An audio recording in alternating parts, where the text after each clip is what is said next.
Welcome to the Sober Podcast, brought to you by the Sober Network. The Sober Network is actively engaged in revolutionizing the recovery community. We offer fresh ideas, voices, and incentives to impact massive social change. Our technology expertise is best seen in our multiple brands. They demonstrate a thorough understanding of how we get things done. Take us along on your journey, and we will help build the recovery capital needed to sustain life on life's terms. Visit us at sobernetwork.com. Welcome to the Sober Podcast. I'm your host, Jamie Brickhouse. And before we get started, I'd like to take a minute to get the word out about one of our latest product lines brought to you by Soberverse. It's called Sober Life Apparel, where positivity and pride pave the way to a brighter, healthier future. Please visit our website, soberlife.com. That's soberlife.com, and check out the new merchandise. Our Soberlebrity guest today is Dr. Geri-Lynn Utter. Dr. Utter's experiences have left scars on her soul, which she sees as marks of wisdom that have shaped her understanding of human behavior. She tries to understand what makes people do the things that they do, and this curiosity and desire to help others is what drove her to pursue a career as a psychologist. In 2020, Dr. Utter released her first book, Mainlining Philly: Survival, Hope, and Resisting Drug Addiction, which resulted from her desire to share her story and instill hope in others. Thank you so much for joining us, Geri-Lynn Utter. How are you today? Good. Thank you so much for having me, Jamie. I appreciate it. Glad you're on. You know, we often do topic-focused interviews on here, and knowing the work that you do and a little bit about you, I thought we would kind of focus the interview around how our experiences in childhood shape us for better and for worse as adults. And how did you grow up in an alcoholic household? How did that shape your childhood? Yeah, I think it shaped, not only my childhood, but a lot of, how I turned out, as an adult. Both of my parents struggled with alcoholism and drug addiction at different points through their journey. So, my father started with methamphetamines, then heroin, then it was alcohol later in life. And my mom was a binge drinker all throughout and got addicted to opioids in the mid 90s and struggled all the way through up until over the past several years. But then alcohol kind of jumped right back into the picture. So I think what shaped me isn't only the quote unquote bad experiences, right? Because I suffered every consequence of their addiction, of their alcoholism. So if we were evicted, for example, my father was in prison for a period of time. And then when he got out of prison, we lived in a 2-room efficiency. So not 2 bedrooms. There was a room where we slept, and then there was kind of a kitchen sink and a hot plate, and the bathroom was in the hallway. And I can distinctly remember my dad having conversations with me as young as 5 and 6 years old and explaining to me in his words what addiction was. And he explained it as a monster that lived inside my brain. Now, today, that would probably be scrutinized a lot. But as a child, that's how he explained it to me. And he went on to say, look at the life that we're living right now. My dad had a lot of shame and guilt. And when he was sober, he tried to take opportunities and use his own personal struggles and our struggles as a family to educate me. And I just remember him explaining what we would define as genetic predisposition to me as a kid, as this monster. And he said, if you drink or if you smoke weed, your friends are going to do it. It's going to happen at some point, but you're built a little bit differently because you see how me and mommy struggled. And if you do it, Geri-Lynn, it might be a little bit different for you. You might wake up that monster and you see what that monster does. That monster does all, creates all the bad things that have happened. And I want better for you. And I want to see you do better. And that belief that he had in me, gave me a sense of self-worth. That's important for a kid. In conjunction with his honesty, I think is really just what shaped my trajectory through my life. So I think, that's the precipice of kind of how I conceptualize not only myself, but my introduction and to understand what addiction can do. Yeah. Do you think, and you did not become an alcoholic or addicted to drugs, is that correct? No, fortunately I did not. Yep. And do you think, how much of that is from witnessing your parents' lives and from conversations, like you just described, and then the fact that you might be predisposed? There's so many times people are like, well, yes, we can see the examples of our parents, and we can be told we can be shown what happens if you drink too much or drug, and yet the person still becomes an alcoholic because they're genetically predisposed. What are your thoughts on that? I think that can be absolutely, correct. When you look at the textbook definition and you look at the neurobiology of addiction, there's two main things that happen, or two categories in order to stack the cards against you. The one category is genetic. So I had those cards stacked. It was not only parents, it was grandparents. And then the other is external factors: chaotic family upbringing, instability, and I had all domestic violence. I mean, I could literally just do the checks right down the row. So, technically speaking, I should be a statistic, but when you go and you go through a doctoral program and you become, and you do this for a living, you spend a lot of time, which can be so annoying, with yourself, and you analyze your own thoughts and your own screwed up thoughts and your own way of thinking. And what did I come up with, right? Because it doesn't make sense, right? I should be the statistic. And what I kind of came up with was how my parents believed in me. That's where it's at. Like, yes, your parents can say, hey, Jamie, don't drink, it's bad. Look at how bad it was, for me, and look, you don't want to be like me. But if you don't have this kind of sense of self-worth, like, I'm worth it, like, yeah, I deserve not to be like you, Dad, even though I love you, or like you, Mom, I think that's what really kind of helped me. Because their belief in me, especially my father's, belief in me and love for me, really kind of helped me want to listen to him. He was also the kind of dude that was like a force, right? Like, when he talked, he had this real deep voice, 6'3", very charismatic. And you kind of you never felt lectured. You kind of just wanted to listen to him. And you were like, dude, this dude knows what he's talking about. Like, he had that vibe. And it wasn't just with me. It was just how he carried himself. Again, this is somebody who struggled a lot himself, but, for the most part, was able to kind of present in a very articulate, charismatic way. Also somebody who dropped out in the 9th grade, had a ton of his own trauma. But I think all of those kind of things together is what helped me. Yeah. How did that those experiences and your parents, especially your father's influence over you, how did that affect your relationships as an adult? Yeah, so I think I saw some really screwed up examples of relationships. There was a ton of domestic violence. There was a lot of abuse, not so much that came on to me, with each other and the partners that they selected thereafter. I mean, just whatever you can imagine, physical, it was nasty. Yeah.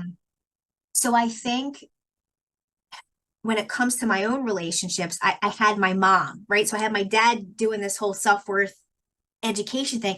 Then I have Mom that's like, you need to talk to someone else. Like, we're not the authority. We're a train wreck, right? I mean, I'm ad-libbing here, right? But my mom was really quick to, when it came to counseling or mental health treatment, my mom was all over that. So my parents finally separated and divorced when I was 12. And I remember my mom, I went to Catholic school. I remember my mother calling chorus services, and I would sit twice a week with Mrs. Claudia Carabelli. So and what are core services? Chorus services are like when you're in the Catholic school system, core services are kind of like the extra special education support and the mental health support that you can get. So I would have lunch with this counselor twice a week and was able to talk about my feelings and what was going on in my house. And then my mom's kind of turning me on to that. Mm-hmm. I kept that with me. So when I went to high school, I would speak to Mrs. Janata, who was my guidance, all free services, by the way. These weren't, we didn't have money like that. I mean, I was lucky enough to go to Catholic school because I had a grandmother that paid for it.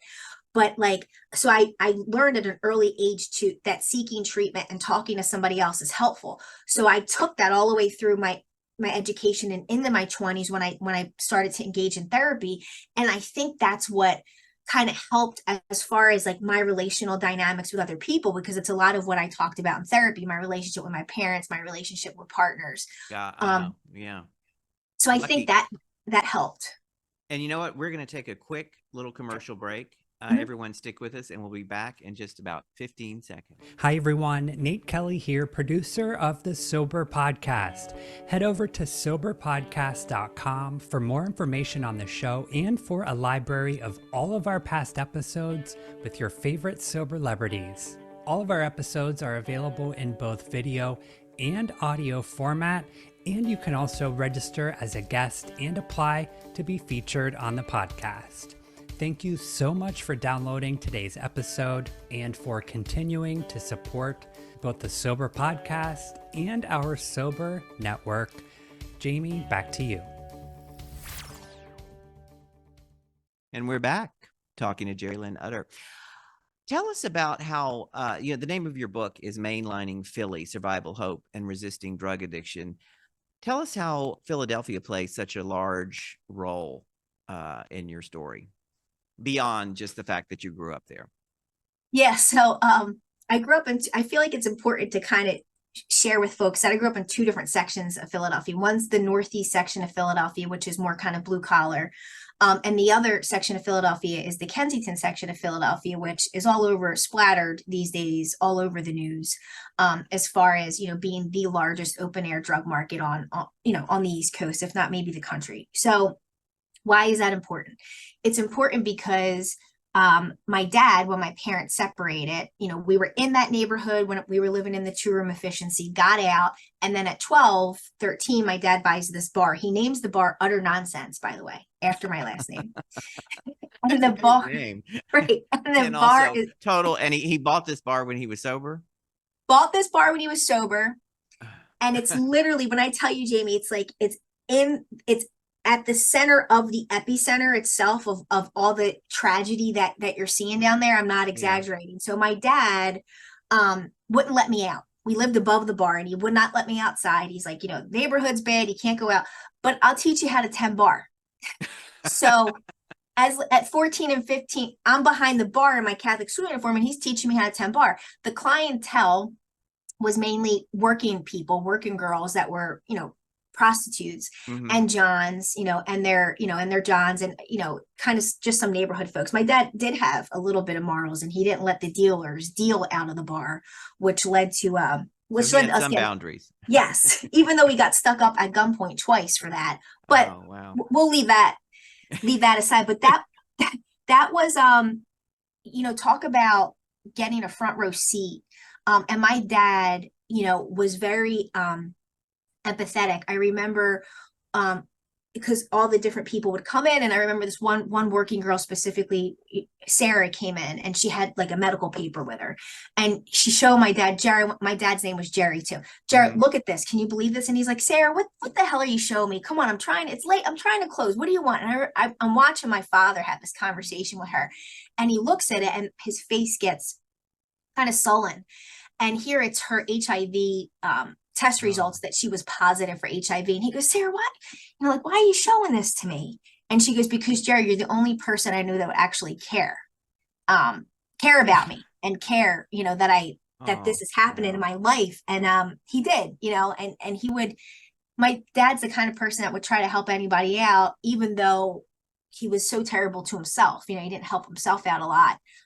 But that's the kind of stuff I remember, working at the bar, people in active addiction, people overdosing in the bathroom, we would find mostly women, but people dead behind on the property of the bar from overdoses. So I got a front row seat from the clientele, but then it gripped my family as well. Because like I said, during that time when my parents separated, that's when my mom got addicted to opioids as well. She went from pain medication to heroin, to most recently but's been sober from opioids for about 3 years. I'm glad to hear that. How did all these experiences in your childhood, how do they shape how you parent? Because you have 2 children, yes? Yeah. So a couple things. I have a 12-year-old boy named Gregory, and I have a 9-year-old girl named Natalie, and I'm scared to death.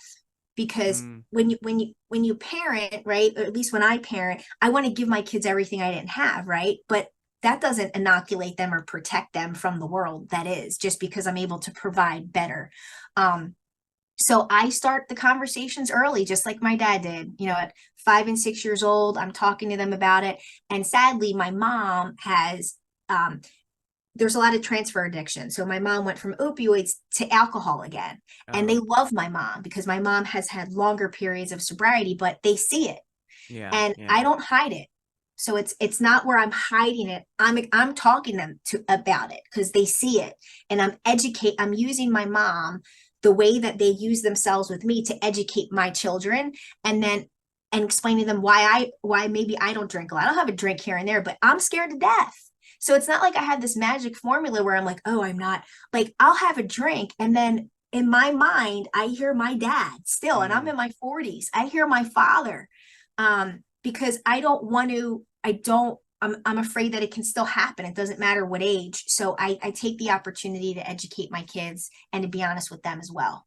Yeah. I think that kind of frankness and honesty with your kids, and just also in general, is the best way that we're going to deal with alcoholism and addiction. And I remember when Carrie Fisher died, her daughter said, rather than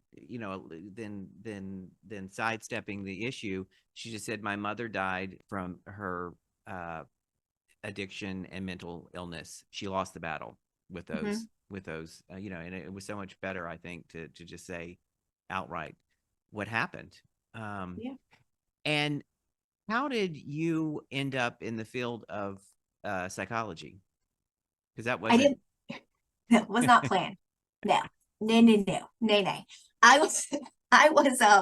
I got into radio, media sales, after my undergrad. And, when you don't come from a lot of how you define yourself, or at least me, is by how much money I could make. So it's like, I didn't have a lot, and now I'm having success, and that felt great. That's also another thing that I work on in my own therapy is perfectionism, and associating my value with my successes or my goals in life. And I still work through that. But it was through my own therapy in my 20s. His name was Dr. Cohen. Love him. Unfortunately, he passed away. And I was like, damn, I could do this. Like, he's done so much for me. I think I can do this. And I said, you know what, Dr. Cohen, I think I'm going to do it. And he's like, absolutely, you want to do it. He's like, you're going to be great. Like, go for it. So I went through a program, and I never intended on working with people like, that struggle with addiction, co-occurring illnesses. I always thought I was going to have this posh, really nice office where I charge $250 a session, and high functioning people can tell me about all of their things, the problems right? with their second homes. Yes. All their first world, not to minimize that, but yes, all that stuff. Right. And I was just going to sit there and look great and whatever.